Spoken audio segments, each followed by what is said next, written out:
من فترة طويلة اتخطبت لأكتر إنسان أنا حبيته في حياتي، وفعلا ما ارتبطتش في دنيتي دي غير بيه، وكان في بينا حب حقيقي قوي.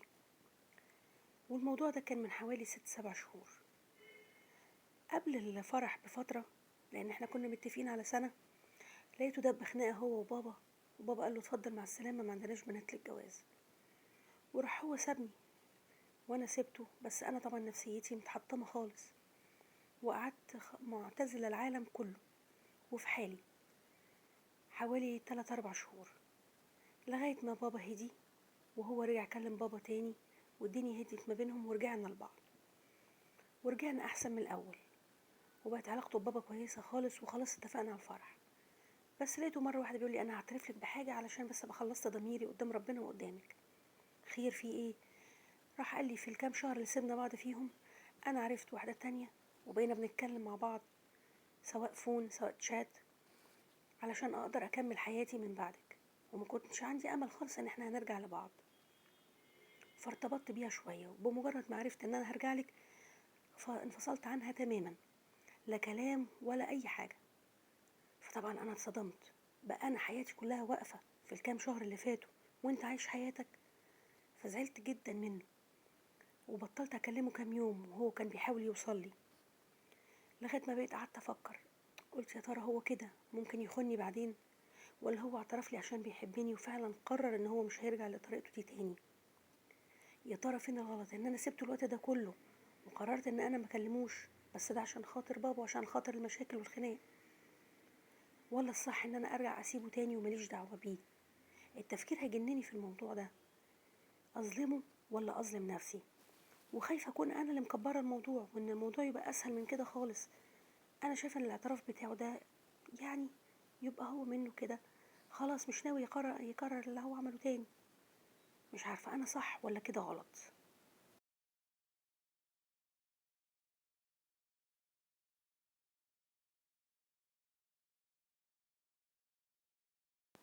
انا عندي بنتي اتوفت من حوالي 3 سنين، وكانت سايبه معايا عيلين، وانا بصراحه خدتهم عشان جوزها مش عاوز يتجوز من بعدها، وقلت انا اربي ولاد بنتي، وهو الراجل خايف يجيب مرات اب لولاده تتعبهم وتبهدلهم على اللي احنا بنسمعه والكلام اللي احنا عارفينه عن مرات الاب واللي بتعمله في عيال جوزها.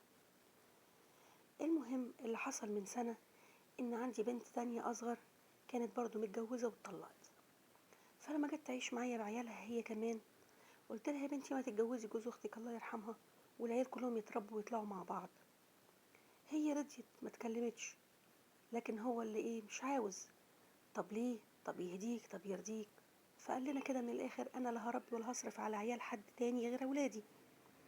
فهي رفضت خالص، لان هي اصلا متنازله لطليقها عن حاجات كتير عشان تاخد حضانه ولادها، ففي الوقت ده ما بيبقى معاها حق. طب اعمل ايه؟ طب اسوي ايه؟ حاولت اقنعه وحاولت اقنعها، هي رفضت الطريقه دي وهو رفض ان هو ياخد الولاد. فقلت طب اتكلم مع طليقها يرجع لها الحاجات اللي هي اتنازلت عنها عشان الولاد ويرجع ياخد الولاد. هو وافق، لكن هي برضو رفضت، مش عايزه تسيب ولادها.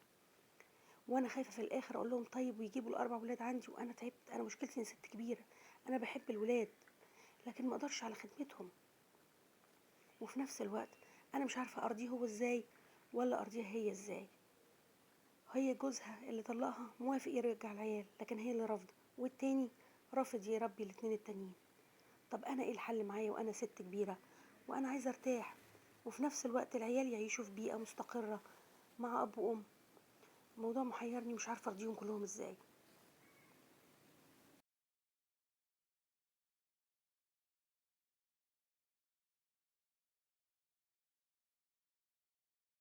انا جوزي بيديني مصروف كل شهر شخصي ليا، انا بصراحه ما بصرفوش، يعني لما بلاقي نفسي مش محتاجه حاجه بشيله. فمره مع مره دخلت بيه جمعيه. المهم المشكله بقى ان هو عرف، طلب مني الفلوس بتاعت الجمعيه دي، قال لي هاتيها انا اولى بيها والبيت. قلت له لا، طب انا هديهم لك بس هقسطهم عليك كل شهر تردهم لي. قال لي لا مش هردهم لك، انت المفروض مالكيش عندي لا مصروف ولا عندي حاجه، واحمدي ربنا ان انا اصلا كنت بديكي مصروف. طب ما هو انت اللي كنت مقعدني من الشغل، وانت اللي قلت لي العيال اولى بوقتك، وانا اللي هديكي المصروف ده، دلوقتي باصص لي فيه؟ وراح المشكلة ان هو حكى لحماتي، وهي بصراحة ما قصرتش، قامت بدورها على اكمل وجه. لقيتها هي مقوية اكتر عليا. انا معرفش ليه، لان هي اصلا من اول يوم جواز هي لا بتحبني ولا طيقاني ولا عايزاني في البيت اصلا، ومقوية عليا في كل حاجة. فهو اصلا المصروف اللي بيديهوني ده من وراها، هي ما تعرفش عنه حاجة، عشان هو اللي طلب ان انا اقعد من الشغل. فكل شوية تقول له لا ما تسيبش في ايديها فلوس، تستاهل، روح خد فلوسك منها. طب انا المفروض اتصرف ازاي؟ ده انت عندك بنات غيري والمفروض عايزه لهم استقرار والحياه الكويسه، ورغم والله انا بخدمها وشايلاها فوق راسي، بس ما بتقدرش، رغم ان عندها بنات وانا مرات ابنها، بس عشان انا القريبه وانا اللي في نفس البيت بقول ولا يهمني وكل ده كويس وهيقعد لي صحتي وعيالي. بس انا دلوقتي خلاص زهقت، يعني حتى القرشين اللي انا شايلاهم لنفسي برضو باصص لي فيهم، وهي او ابتدت تقويه بزياده، وابتدى يبقى في مشاكل بيني وبينه بسبب الموضوع ده. فانا مش عارفه اعمل ايه، وبقيت بتتدخل في كل صغيره وكبيره، ده من يوميها مش دلوقتي بس.